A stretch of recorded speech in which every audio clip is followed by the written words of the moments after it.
السلام عليكم ورحمة الله وبركاته. حبايبي الطلاب، أهلا وسهلا بكم طلبة طلاب Primary 4.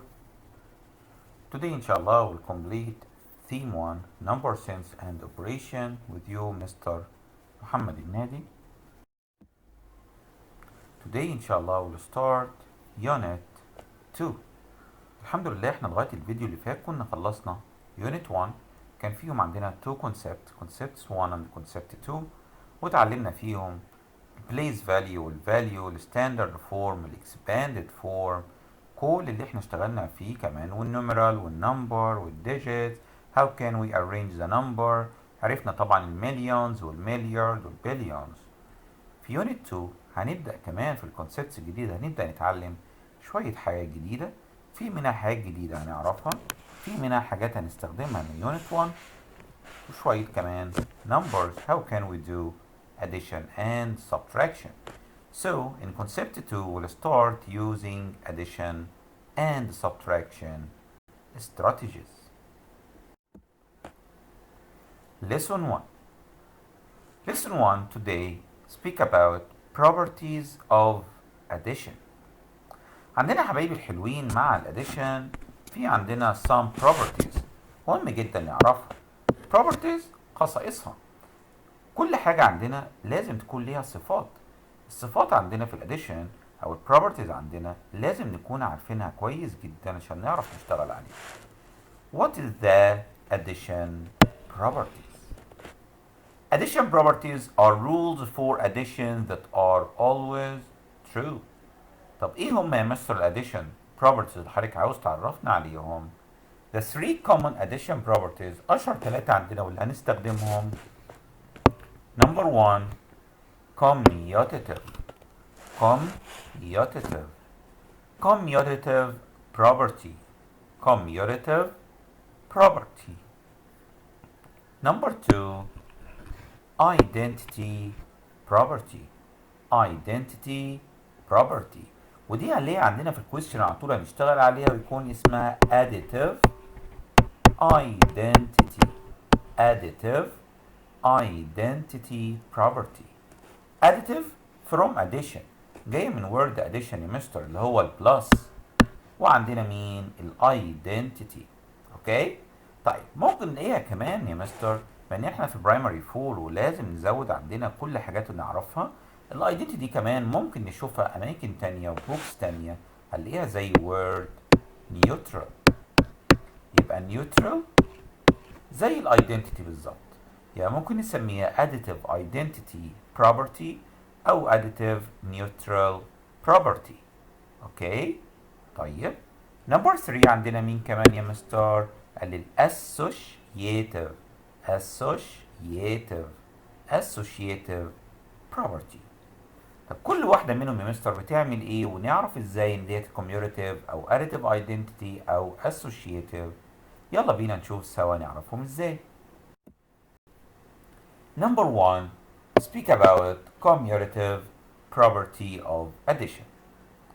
For example عندنا صاحبنا ماجد saw 9 birds on Monday and 5 birds on Tuesday. The question, how many birds did he see in all? لو حبينا نعرف how many birds in all، اصحابنا الحلوين كلنا عارفين اول ما شفنا in all كله قال يا مستر هنعمل على طول بينهم بلس. طب يا ترى نعمل بلس يا مستر، نعمل 9 بلس 5 ولا 5 بلس 9؟ السؤال بيقول هيفرق معانا يا مستر حاجة؟ طب تعالوا نشوف. لما جينا نعمل ال 9 بلس 5 طلع معانا السم اوف ذيم ايكوال كام؟ 14. طب لو واحد صاحبنا تاني عمل 5 بلس 9 هيطلعوا معاه كام؟ برضه 14. يبقى ما فرقش معانا حاجة يا مستر لما عملنا switch between the numbers. switch between two numbers or change between two numbers طلع معانا الانسر هو، يعني طلعت معانا 9 plus 5 as the same of 5 plus 9. في الاخر عرفنا ان ماجد saw 14 birds، وهو دوت يا مستر اللي اسمه عندنا commutative. يبقى ايه هو الكوميوريتيف حبايبي الحلوين؟ الكوميوريتيف ان احنا بنعمل سويتش للنمبر او بنعمل له تشينج، يعني ال 9 بلس 5 خليناها الناحية التانية بعد equal after the equal 5 plus 9. يبقى عملنا 9 plus 5 خليناها بعد equal ايه 5 plus 9 وهو دوت الكوميوليتيف. سهل جدا. The second property identity property of addition. زي ما احنا اتفقنا حبايبي ان احنا ممكن نسميها اللي هي ايه additive identity property. additive identity property. Magid saw 8 fish. Shady didn't see any. How many fish did the boys see in all? In all يعني يا مستر نعمل plus between 8 and 0. فين الزيرو يا مستر؟ شادي didn't see any.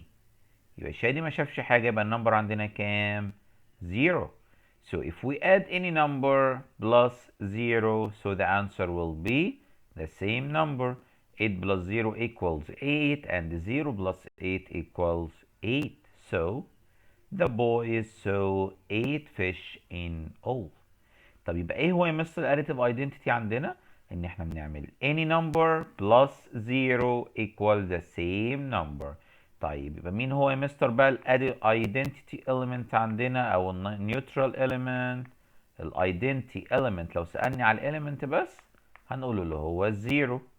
طب الايدنتيتي property of addition او الاديتيف ايدنتيتي هنقول له يا مستر any number plus 0 equals the same number. Number 3. Associative property. Associative property مختلفة عن الكوميوليتيف والاديتيف ايدنتيتي ان الاسوشيتيف لازم دايما يكون عندنا 3 numbers او 4 numbers وعاوزين نعمل لهم plus. Like this question, Magid collected 7 brown shells, 4 white shells, and 6 gray shells. How many shells did he collect in all? So we will do 7 plus 4 plus 6. فممكن يجي حد من اصحابنا يقول لي بص يا مستر انا الاول هعمل 7 بلس 4 وبعد ما اطلع الانسر بتاعتها بعد كده اعمل لها بلس 6. اقول له تمام برافو عليك.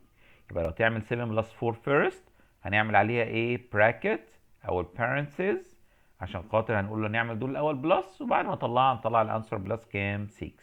يجي واحد تاني يقول لي لا بص يا مستر انا الاسهل كنت اعمل 4 بلس 6 الاول لان هم هيدوني 10 فمش هتعب في الايه في الكاونتنج وبعدين نعمل 7 بلس 10 تطلع معانا كام 17. يبقى ده وده طلعوا لنا نفس الايه الانسر. يبقى ايه هو الاسوشيتيف بروبرتي يا مستر؟ الاسوشيتيف if you have 3 numbers هم زي بعض ال7 وال4 وال6 هي برضو 7 و4 و6 بس حد من اصحابنا قال لنا هعمل 7 بلس 4 الاول واحد تاني قال لا انا هبدأ الاول بالايه بال4 بلس 6 وبعدين بنعمل البلس عادي خالص. اوكي يلا بينا بقى دلوقتي حبايبي الحلوين نحل questions على ال 3 properties اللي احنا اتعلمناهم النهارده. Question number 1. Complete each number sentence. يبقى number 1 هنعمل complete. The second, name the property you used. يبقى نعمل complete وبعدين هنكتب اسم الايه البروبرتي بتاعتنا. فلو في عندنا هنا 24 plus 99 equals what plus 24. خلي بالنا وانا هنا مش عاوزك تعمل بلس انا عاوزك تخلي بالك ان 24 here and here it's repeated وفي equal هنا في النص ف which number is a missing number here it's 99 وساعتها هنلاقي ان 24 plus 99 هي 99 plus 24 واتفقنا لما نعمل تشينج للنمبر تبقى البروبرتي ديت اسمها ايه commutative. شاطرين. letter B. 152 plus 0 equals 152 والمستر محمد قال لنا لما بنعمل بلس للزيرو فالنمبر ده هيكون او البروبرتي دي هتكون اسمها ايه additive identity. اسمها ايه يا حبايبي؟ additive identity property. additive identity property. letter C. يلا بينا نعمل الكومبليت. هنا 6 وهنا 6، هنا 4 وهنا برضو 4. يفضل معانا مين هنا يا مستر؟ قال لي 36 تيجي في المكان الفاضي دوت. وساعتها البروبرتي دي اسمها ايه؟ قال لي احنا هنا يا مستر مفيش بلس زيرو، مفيش نمبرز عملنا لهم تشينج بدلناهم مكان بعض، ودول 3 نمبر يبقى اسمه ايه؟ associative. letter D. 3 plus 3 plus number equals 3 plus 3 plus 1. يبقى الميسنج نمبر عندنا هيكون 1، والبروبرتي دي هتكون اسمها ايه؟ associative. next here 68. قال لي 68 موجودة هنا يا مستر، يبقى مين الميسنج؟ 76. and this one it's called commutative. اسمه ايه؟ commutative. repeat with me. commutative. okay. letter F. معانا هنا 90 plus numbers equals 90. شاطرين، زيرو على طول يا مستر. دي ساعتها هتكون اسمها ايه؟ additive identity. additive ايه؟ identity. next one 4 plus 9 plus 2. هنا بس عامل لي 2 يا مستر. طب وهنا؟ عادي خالص، انا ممكن اجيب برضو ال 4 بلس 9 اكتبهم هنا ونعمل براكت احنا على ال 9 وال 2. ساعتها هتكون اسمها associative. اللي بعده 14 plus 8 equals 8 plus what؟ 14 plus 8 equals 18 plus 8 plus 14. يبقى 14 plus 8 equals 8 plus 14. وساعتها البروبرتي دي هتكون اسمها commutative. اسمها ايه؟ commutative. يبقى احنا لغايه دلوقتي عرفنا اهو يا مستر الكوميوتيف when we change between two numbers. additive identity نعمل بلس زيرو، والاسوشيتيف عندنا ما يكون عندنا 3 numbers وبنستخدم البارنثيز عندنا او البراكتس. choose the correct property. ويلا بينا دلوقتي عندنا في ال choose questions، يلا بينا نشوف مين فيهم اللي هيكون صح. 12 plus 8 plus 7 equals 12 plus 8 plus 7 in the same order وفي براكت يا مستر، يبقى على طول اسمه ايه؟ associative. اللي بعده 9 plus 21 وهنا 21 plus 9 يبقى ده هيكون اسمه commutative. شاطرين حبايبي. 45 plus 5 plus 10 وهنا 45 plus 5 plus 10 يبقى على طول هيكون associative. next 0 plus 5274 equals 5274. مستر الاولاني لما يكون بلس 0 يبقى على طول اسمه additive identity. the next one خلي بالنا بقى حبايبي 26 here in the first. here it's 10 plus 34 لكن هنا 34 plus 10. عملنا للنمبرز ديت change، ساعتها بقت اسمها ايه؟ commutative. خلي بالنا يبقى رغم ان هي 3 numbers بس انا الاول عملت change لسه ما عملتش البراكت، يبقى احنا لسه في الcommutative. اوكي. complete to find the sum. يلا يبقى هنعمل complete الاول عشان نطلع الانسر، وكمان هنكتب برضو اسم البروبرتي اللي احنا استخدمناها. يبقى 15 plus 5 equals 5 plus شاطرين 15. طب مين شاطر يقول لي 5 plus 15 equals what على طول؟ قال لي equals 20. برافو. طيب which property؟ قال لي كانت 15 plus 5 change into 5 plus 15 so it's called commutative. letter B. يا مستر هنا عملنا النمبر دوت بلس 0 equals 2514. So it's called additive identity. Next one. هنا بقى في 3 numbers يا مستر، عاوزين نعمل لهم بلس. اول حاجه هو عملها نزل 92 زي ما هي، وعملت تشينج ما بين التو نمبرز دول يا مستر اهم. اتفقنا طالما عملت تشينج يبقى اول حاجه عملنا ايه؟ كوميوليتيف. طب ليه يا مستر هو عمل تشينج؟ عشان يسهل على نفسه الستبس وهو بيعمل البلس، لان اكيد الاسهل ان انا اعمل ال 92 الاول بلس 8 ونخلي 321 شويه، عشان كلنا عارفين ان 92 بلس 8 هتبقى ايكوالز كام؟ 100. فال 100 بلس 321 اكيد هتبقى ايكوالز 421،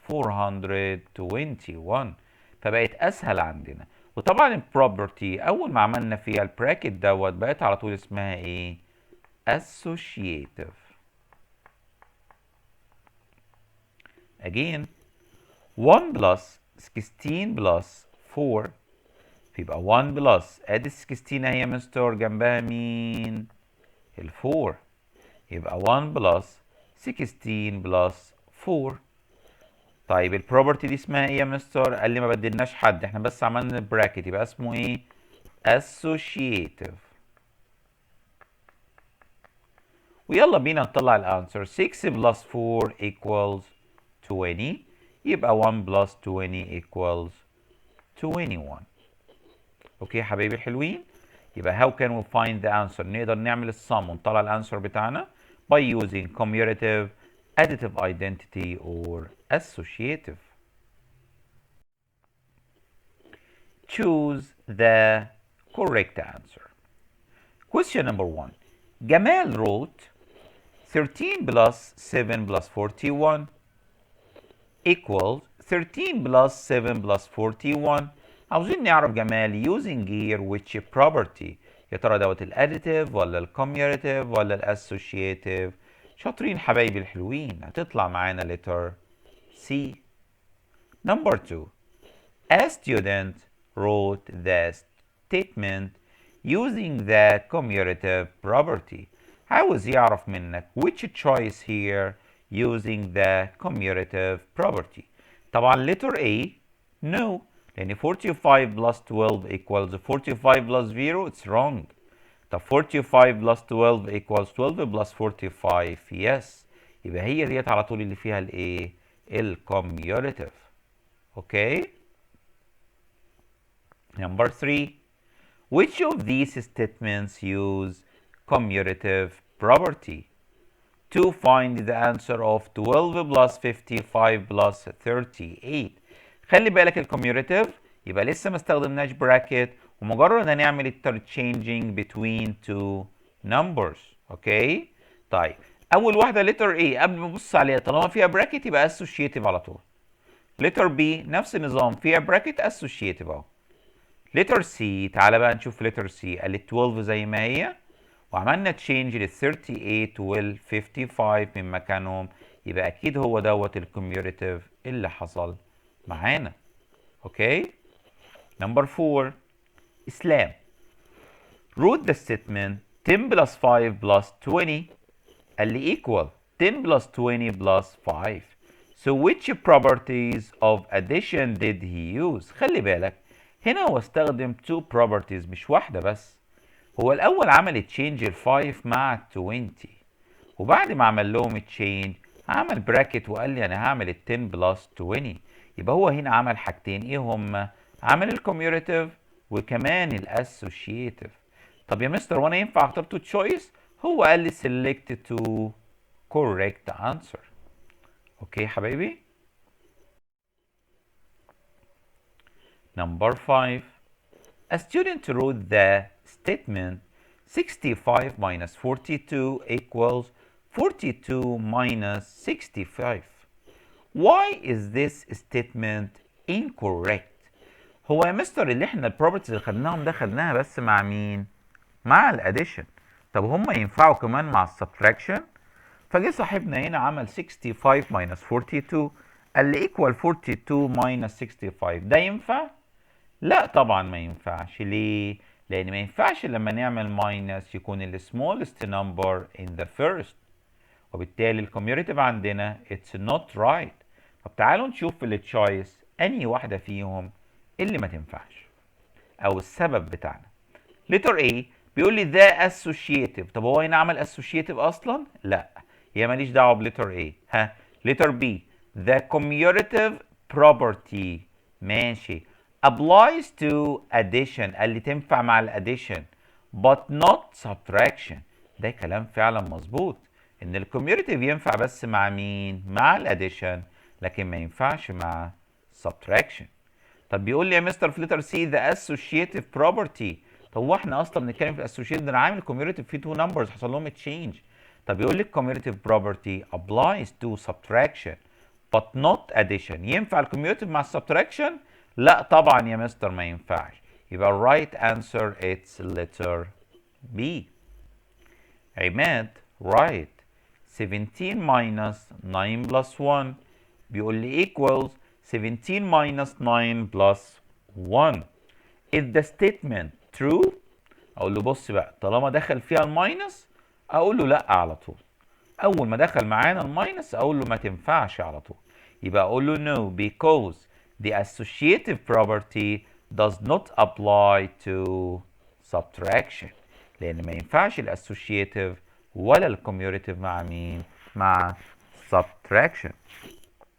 Number 7 The additive identity property of addition states that. بتقول ايه بقى الاديتيف identity property؟ بتقول لي يا مستر لو عملنا بلس للنمبر بلس 0 يطلع معانا ده same ايه؟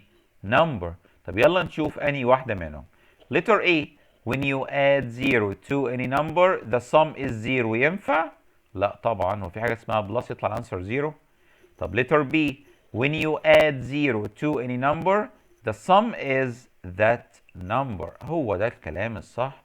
لما نعمل بلس 0 يطلع معانا الانسر ايه؟ the same number اللي احنا عملنا له بلس مين؟ 0.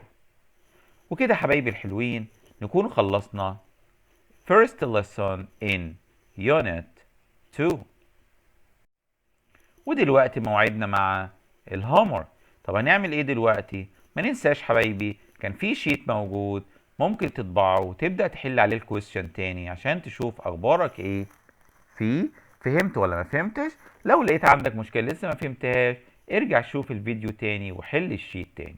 وما ننساش في كمان الهومورك بتاع النهارده تطبعه وتحله عشان ان شاء الله نيكست فيديو نراجع الهومورك سوا. ويلا بينا دلوقتي نراجع الهومورك بتاع الفيديو اللي فات. كان عندنا في الكويستشن يا مستر في الشيت write the following number in standard form and then estimate number by front end estimation. طالب منك نكتب له ستاندرد فورم ونحله كمان بالفرونت اند استيميشن. طب ستاندرد فورم قال لي 9 in million then 6 in 100 يبقى مفيش حد عندنا في الثاوزند خالص، ادي التشيرز بتاعتها ايه، then 600 then 5 in tens then 4. ولما يطلب مني الفرونت اند استيميشن شاطرين حبايبي قلنا ننزل ال 9 الفيرست at the same and change all digits into zeros. Letter B 8 multiplied by 10 million plus 7 by 100,000 3008. يبقى ال 8 اهي في الاول في ال 10 مليون وادي التشيرز اللي احنا جهزناهم اهم. 10 مليون 7 in 100,000 3 in 1000 8 in ones. عشان حبايبي اللي نسيوا ازاي بنعمل الستاندرد فور؟ كنا بننزل اول ديجيت ونشوف بعده هاو ماني تشيرز ننزلهم او هاو ماني زيروز نجهز لهم التشيرز بتاعتهم وكل نمبر ينزل مكانه وبعدين نعمل كومبليت للايه؟ للنمبر. ويلا بينا نعمل استيميشن. لما نيجي نعمل استيميشن هنعمل ايه؟ بننزل الفرونت اند استيميشن فيرست ديجيت ال 8 والباقي عندنا هيكونوا zeros. Letter C 830 million 830 million 65,400 والmissing places put zeros. طب لو نحب نعمل الفرونت اند استيميشن ال 8 as the same 0 0 0 0 0 comma 0 0 0. Next letter D 9 billion ادي 9 billion comma 9 places we are waiting for 9 digits 80 million ادي ال 80 million 50,000 50,000 563 and the other missing places put 0. The front end estimation هتكون 9 3 zeros 3 zeros and another 3 zeros. The last one 560 million 40,000 and 8 and this one will be 500 millions. وكده نكون راجعنا بسرعة على الستاندرد فورم اللي كنا خدناه في الشابتر دوت ورجعنا كمان على الفرونت. Question number 2 write down the midpoint. يلا حبايبي هنعمل approximate بس هنا to the nearest a 10. طيب مين ال 10؟ قال لي ال 4 يبقى بنتكلم مع ال 40 وال 50 وبتوين them it's 345. يا ترى 343 موجودة فين؟ شاطرين it's before 345 so the answer will be 340. letter B ها 472 فين ال 472؟ قال ال first يا مستر between 70 and 80 يبقى هنا هتكون 475. فين بقى ال 72 يا مستر؟ قال لي in between قبل ال 75 على طول هنلاقي مين؟ ال 470. Question number 3 write down the midpoint of the number line then locate each number on the number line and round to the nearest 100. يبقى ال 100 عندنا مين هنا يا مستر؟ ال 8 so between 800 and 900. طب لما نحب نجيب الميد بوينت مستر محمد قال لنا نعمل ال 8 الاول وال0 becomes 5 وهير اتس 0. طب فين ال 829؟ قال لي دي اصغر يا مستر من ال 850 وطالما هي اصغر منها موجوده هنا اهو يبقى الانسرز عندنا هيكون كام؟ 800. letter B 293. طيب اول حاجه وعايز لل 100 يبقى 200 اهي وادي 300 وبتوين them 250. طيب يلا نشوف فين ال 290. اكيد ال 293 greater than 250 ساعتها هيكون النمبر دوت nearest to 300. Question number 4 write down the midpoint of the number line then locate each number and round to the nearest 1000. طيب فين ال 1000 حبايبي؟ 1000 اللي هو ال 5.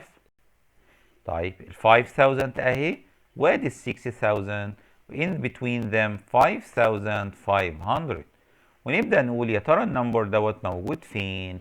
فقال لي ال 5400 is smaller than 5500 so the answer will be 5000. letter B 6774. النمبر ده موجود فين يا مستر؟ قال لي first write down 6000 and up 7000 between them 6500 so 700 greater than 500 so it's nearest to 7000. Question number 5 we want here to make round to the nearest 100,000. طيب فين ال 100,000 هنا يا مستر؟ قال لي ال 1 ال 1 so it's 100,000 and 200,000 here it's 150 comma 000. Okay so 178 178 يا مستر بالتأكيد هتكون أكبر من ال 150. So the answer will be 200,000. Letter B. 462,685. So it's in between 400,000 and 500,000. And the midpoint, it's 4. Change the first 0 into 5, then write the other zeros.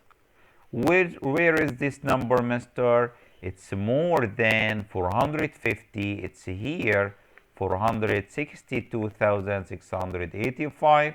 So this number nearest to 500,000. Okay, question number 6. We want to make here round. In the first, round to the nearest 1000. وهنا بقى بنراجع على ال place value strategy. Which one is 1000 مستر؟ قال لي ال 4000. طب ال 4000 مين الديجيت اللي واقف جنبه؟ قال لي ال 5. طب ال 5 give or not give؟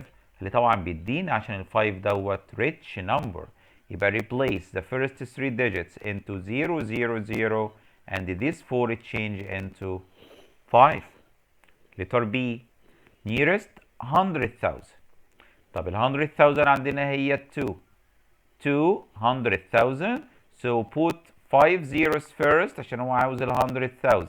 أو عملنا replace the 5 digits with 5 zeros. And this 2 ask 5. Poor or rich؟ لا طبعا rich. فال 2 ديت هتكون كام؟ 3. Next question. To the nearest 10. خلي بالنا أصحابنا الحلوين من letter C. في كتير منا بيقع منها فيها في الإكزام ما بياخدش باله منها وما بيركزش. To the nearest 10. مين هو ال 10 يا مستر؟ ال 10 المرة دي هي ال 9. فال 9 هتكون جنبها 1 digit بس اللي هي ال 9 تبقى 0. This 9 ask 9. Poor or rich؟ لا I'm rich number. So 9 becomes 10. خلي بالنا حبايبي الحلوين. ال 10 ديت هتكون هنا ايه؟ 0 then carry up 1.